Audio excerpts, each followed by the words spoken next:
Nombre de fans vont crier de joie car le prochain arc de One Piece arrive à grands pas. Et avec lui, Ener, le dieu de la foudre. Car oui, cet arc n'est pas si loin que ça, c'est celui de la lune.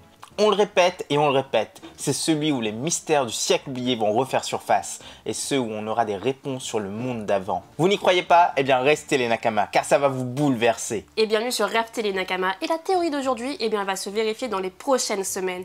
Et vous serez peut-être nombreux à nous dire « Eh mais c'est fou ça, Rêve Télé il avait raison !» Vous êtes déjà assez nombreux parfois à le faire et on espère que pour celle-ci, ça va se réaliser. Parce que franchement, on y tient énormément. Nombre d'entre vous reviennent sur nos anciennes vidéos en disant « Ah, vous avez raison pour ça !» ou alors qu'on a eu tort. C'est normal, on ne peut pas tout prévoir. Mais on est très content car beaucoup de nos théories sont vérifiées. Et place à la vidéo. Allez, c'est parti. La Lune. Le ciel dans One Piece est un espace à découvrir, à conquérir. On l'a bien vu avec l'arc Skypiea et en apprenant l'existence de pas mal d'autres îles célestes. C'est même devenu totalement normal. Luffy a même déclaré vouloir visiter le monde en entier, en recommençant son voyage encore et encore. Pourtant, il existe bien un endroit qu'il n'a jamais évoqué, uniquement qu'elle ne sait pas comment y aller. C'est la Lune. Et au moins un homme y est parvenu actuellement. C'est notre cher dieu Ener. Il a fait construire un énorme navire, l'Arche Maxime, et il a filé sur place. La clé de la réussite, c'est son fruit, le Goro Goro no Mi qui lui donne une énergie infinie. Arrivé sur place, il a découvert quelque chose. La Lune est habitée. Il y trouve un robot qui vient de la Terre. Bon, enfin, à peu près. Et qui est venu venger son réparateur mort sur Balgimoir. C'est la terre natale de Vegapunk. Les pirates de l'espace les ont vaincus, et Ener les a gentiment protégés. C'est vrai, ça paraît étonnant, mais c'est vrai. Grâce à ses attaques, il met en évidence une cavité où se trouvent énormément de ces robots, mais en version antique. Ces éclairs permettent de tous les activer, et il se constitue une immense armée. Ce jour-là, il découvrira aussi des fresques qui expliquent le voyage des royaumes antiques, des fresques sur les peuples alliés qui sont venus sur Terre. Et là, on a une bonne partie de la base de cette théorie. Le décollage. Les Mugiwara sont actuellement sur Egghead, l'île de Vegapunk. Ce qui semble être un arc super court se transforme en fait en piège mortel. Vegapunk est la cible du CP0, ses satellites aussi, alors que de grands ennemis arrivent par la mer. C'est bien la marine, il y a Kizaru et Saint Saturne, un homme capable de contrôler les pacifistas et les séraphins. Or, il y a tous les séraphins sur cette île et plus de 50 pacifistas Mark III. Ce sont des soldats bien plus que compétents et bien plus puissants que ceux de Marineford. Les Mugiwara sont littéralement coincés et il faut aussi ajouter à ça le dôme de protection qui désintègre tout. On ne peut pas passer à travers. Et la situation elle va tourner comment? Juste une fuite comme ça? Juste ça? Tout le monde sur le Sunny et puis pouf, coup de burst? Non, non. Car Vegapunk a bien dit une chose. Il faut le sauver, lui, ses satellites et ceci. Et Vega, eh bien, il a fait l'impensable. Il a créé le Punk Record. Il a fait en sorte de délocaliser son cerveau. Et si on pète un cerveau, la personne, elle meurt. Alors il faut forcément sauver ce dôme. Il ne faut pas que le gouvernement le détruise. Sinon, on perdrait forcément Vegapunk. Alors, quel est le moyen de sortir? Par la mer? Non. Par le ciel? Pas vraiment. Mais par l'espace, oui. L'ensemble va décoller. Le design est là. Tout le monde porte une combinaison futuriste sur cette île. Oda ne ferait pas changer ses personnages uniquement pour quelques chapitres. Non, pour nous, il a un objectif. Et c'est la Lune. Avec ce look d'astronaute, ça ne manque pas. Cet astre est mis à l'honneur depuis Wano. Mais il y a une question qui se pose et c'est légitime. Si le Punk Record savait faire ça, pourquoi est-ce qu'il n'a pas fait ça depuis le début? Eh bien tout simplement car les Vega n'avaient pas la puissance pour.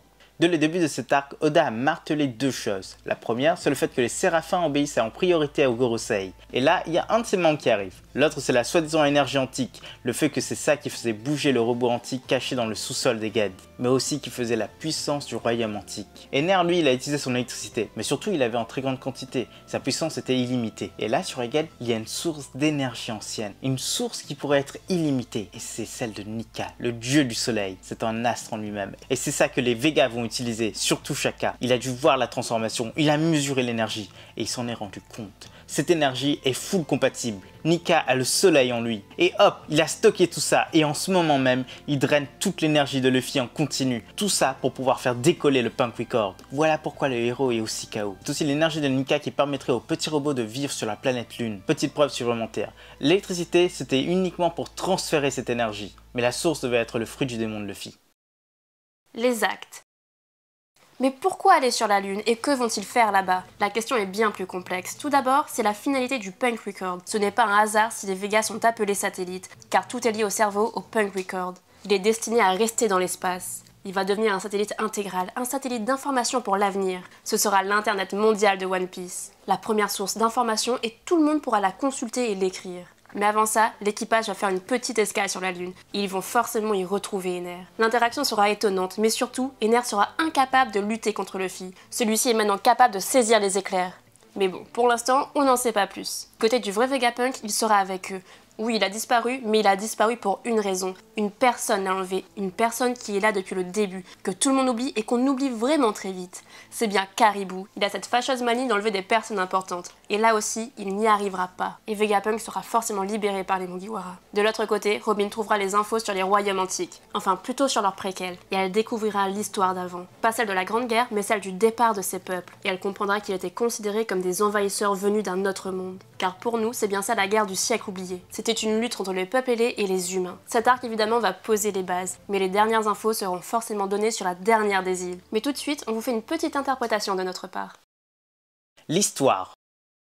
Il y a plus de 1000 ans de cela, un ensemble de peuples vivaient sur la Lune. Les Vulcans, les Lunaria et les Skypiens. À force d'exploitation, ils ont détruit leur nature, ce qui a donné l'apparence actuelle de la Lune. Afin de trouver une solution et de survivre, ils ont décidé de quitter les lieux, en apportant pas mal de leurs possessions, dont leur source d'énergie, Nika, le dieu soleil, mais aussi les fruits du démon. Pour nous, ils viennent tous de là-bas. N'oubliez pas que les Vulcans et les Skypiens connaissaient parfaitement les fruits du démon, dont celui d'Ener. Contrairement à beaucoup de royaumes à la surface, ils ont construit une arche, mais hélas, celui-ci s'est craché en entrant dans l'atmosphère. Les Vulcans ont atterri sur les nuages, les Skypiens sur Jaya et les Lunaria sur Red Line. Et ce sont ces derniers le problème. À l'époque, des humains vivaient sur Red Line et dans le monde entier. Mais en face de ces êtres venus du ciel avec d'immenses ailes noires, du feu et d'une énorme technologie, ils se sont crus face à des divinités. Exactement comme lorsque les Espagnols et leurs chevaux ont rencontré les Amérindiens. Alors les Lunaria, ils en ont profité, ils ont imposé leurs lois, ils ont imposé leur force et ils ont imposé leur royaume. Les humains, après bien des années à subir tout ça, se sont rebellés et ils ont mené la grande guerre du siècle oublié pour leur liberté. Hélas, ils ont tous fini par mal tourner. Et leurs dirigeants, c'était forcément Im-sama et les 5 anciens. Mais n'oubliez pas, tout ça n'est qu'une théorie. Et la dernière des îles nous donnera forcément les informations sur le sujet.